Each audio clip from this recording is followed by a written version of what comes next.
আসসালামু আলাইকুম ওয়া রাহমাতুল্লাহি ওয়া বারাকাতুহু। আলহামদুলিল্লাহ ওয়াসসালাতু ওয়াসসালামু আলা রাসূলিল্লাহ ওয়া বা'দ। সুপ্রিয় দর্শক, আপনাদের সকলকে আন্তরিক অভিনন্দন, মোবারকবাদ জানাচ্ছি।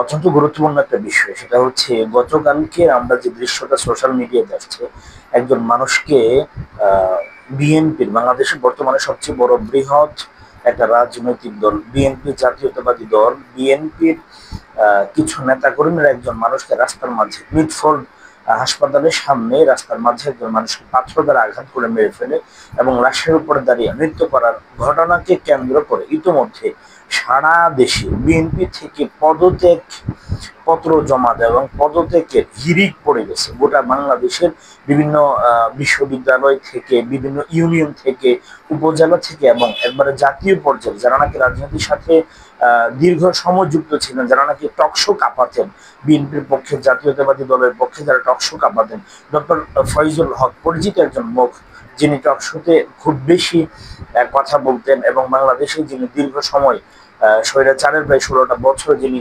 নিগৃহীত ছিলেন, দেশ থেকে নির্বাসনে ছিলেন, ওই মানুষটা পর্যন্ত আজকে বিএনপি থেকে পদত্যাগ করবেন। তার মানে বিএনপির একেবারে রাজনৈতিক অবস্থা একবারে মন্দা পড়ে গেল। একটা ঘটনাকে কেন্দ্র করে বিএনপি একবারে পচে গেছে বললেই চলে, মানুষের মন থেকে বিএনপির নাম নিশানা পর্যন্ত উঠে গেছে। সম্মানিত তিনি ভাই এবং বোনেরা, ডক্টর ফয়জুল হক, আমরা ওনাকে চিনি। ডক্টর ফয়জুল হক উনি নিজে বলছেন, স্ট্যাটাসে নিয়ে আসছেন যে আমি ডক্টর ফয়জুল হক আজ গভীর আবেগ ও বিবেচনার সাথে বাংলাদেশ জাতীয়তাবাদী দল বিএনপি থেকে পদত্যাগের ঘোষণা দিচ্ছি।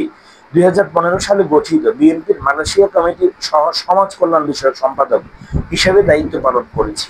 2018 সালে ঝালকাঠি 1, রাজাপুর, কাঠালিয়া এবং ঝালকাঠি 2, ঝালকাঠি নলছিটি আসনে মনোনয়ন প্রত্যাশী ছিল। দেশে ও বিদেশে থেকে বিগত বছরগুলোতে বিএনপি, জামাত, হেফাজত ইসলামী আন্দোলন বাংলাদেশ, গণ অধিকার পরিষদ, বৈষম্য বিরোধী আন্দোলন সহ ইসলামপন্থী ও সামাজিক বিভিন্ন রাজনৈতিক সংগঠনের পক্ষে অবস্থান নিয়েছি। আমি সব সময় চেয়েছি একটি স্বাধীন, ন্যায় ভিত্তিক এবং মূল্যবোধ সম্পন্ন রাজনীতি করতে, কিন্তু অত্যন্ত দুঃখের সাথে লক্ষ্য করছি 5ই আগস্টের ঘটনার পর থেকে বিএনপির রাজনৈতিক নেতৃত্ব ধীরে ধীরে বাম ঘেঁষা মতাদর্শের প্রভাবে পরিচালিত হচ্ছে। যেসব ইসলামপন্থী দল ও ইসলামিক চিন্তাবিদরা অতীতে বিএনপির পাশে ছিলেন, আজ তাদের বিরুদ্ধে সরাসরি বক্তব্য দেওয়া হচ্ছে, যা আওয়ামী লীগের কথার সাথে বিস্ময়করভাবে মিলে যাচ্ছে। এসব অবস্থান আমার বিশ্বাস চেতনাসম্মত রাজনীতির পরিপন্থী। আমি একজন ডানপন্থী রাজনীতিক হিসাবে আজ স্পষ্টভাবে বুঝতে পারছি আমাকে দলীয় রাজনীতিতে কোণঠাসা করে রাখা হয়েছে। আমি পাথর দিয়ে মানুষ হত্যা, সন্ত্রাস, চাঁদাবাজিকে ন্যূনতম সমর্থন দ্বিতীয় রাজি নয় এবং সত্যকে সত্য এবং মিথ্যাকে মিথ্যা বলার স্পষ্ট সাহস রাখতে চাই। গত 16 বছর যেভাবে কথা বলেছি, ঠিক তেমনই আমি ন্যায় ও মানবতার পক্ষে কথা বলতে চাই। দলীয় স্বার্থ নয়, দেশ, ধর্মীয় মূল্যবোধ এবং সাধারণ মানুষের অধিকারই আমার রাজনীতির মূলতন্ত্র। জুলাই বিপ্লবের পরে দেশে বৃহত্তর স্বার্থে আমাকে এমন কিছু পদক্ষেপ নিতে হয়েছে যা দলের আদর্শের সঙ্গে সাংঘর্ষিক ছিল। আমি চাই না আমার অবস্থানের কারণে দল বিব্রত হোক, কারণ এখনো অনেক নেতা রয়েছেন যারা পরিবর্তিত বাস্তবতাকে মেনে নিতে পারছেন না। তারা আজও শেখ হাসিনার দেখানো পথে হেঁটে চলেছেন।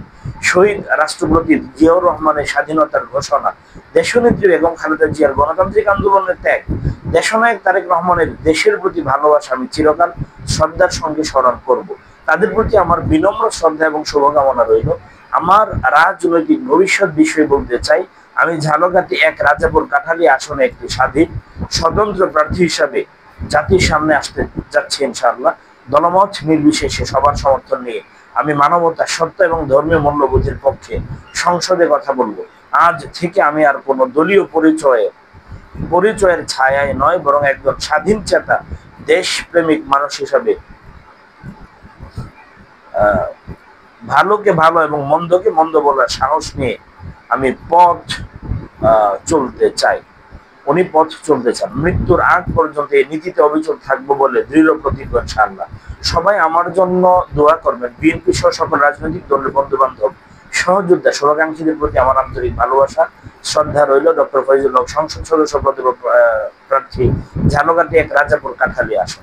সম্মানিত দিনী ভাই বোনেরা, শুধুমাত্র এই ঘটনা নয়, যুবদল, ছাত্র দলে অসংখ্য কর্মীরা সাধারণ সম্পাদক, সভাপতি, সহসভাপতি, সাংগঠনিক সম্পাদক সহ অসংখ্য ভাইয়েরা আলহামদুলিল্লাহ এই বামের রাজনীতি থেকে সরে আসছে, এই মানব রচিত তন্ত্রমন্ত্রের রাজনীতি থেকে তারা বেরিয়ে আসছে এবং তারা ডানপন্থী রাজনীতি করবে বলে অনেকে দৃঢ় প্রতিজ্ঞাবদ্ধ হচ্ছে।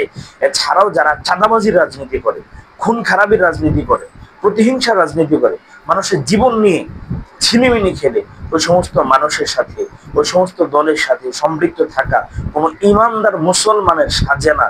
এটা ইমানের দাবি নয়, এটা ইমানের সাথে সাংঘর্ষিক একটা বিষয়। এজন্য আমরা সর্বস্তরের দিনী ভাইদেরকে বলবো যে ভাই, এখনো সময় আছে, ফিরে আসুন আল্লাহর দিকে, হকের দিকে, সঠিক পথের দিকে, রাসূলের খেলাফত দিকে ফিরে আসুন। এই তন্ত্রমন্ত্র ইজমকে চিরতরে ঘৃণা ভরে অন্তর থেকে ঝেড়ে ফেলে ফিরে আসুন ইসলামের পথে, খেলাফার পথে। ইনশাআল্লাহ আমরা কোরআনের শাসন প্রতিষ্ঠার পক্ষে আমরা লড়বো। ইনশাআল্লাহ কোরআনের শাসন প্রতিষ্ঠিত হলে দেশ থেকে সমস্ত অরাজকতা দূর হয়ে যাবে, চাঁদাবাজি দূর হবে, টেন্ডারবাজি দূর হবে, লুটতরাজ দূর হবে, খুন খারাপি, দাঙ্গা হাঙ্গামা সব দূর হবে। আল্লাহ আমাদের সেই পথে ফিরে আসার তৌফিক দান করুন।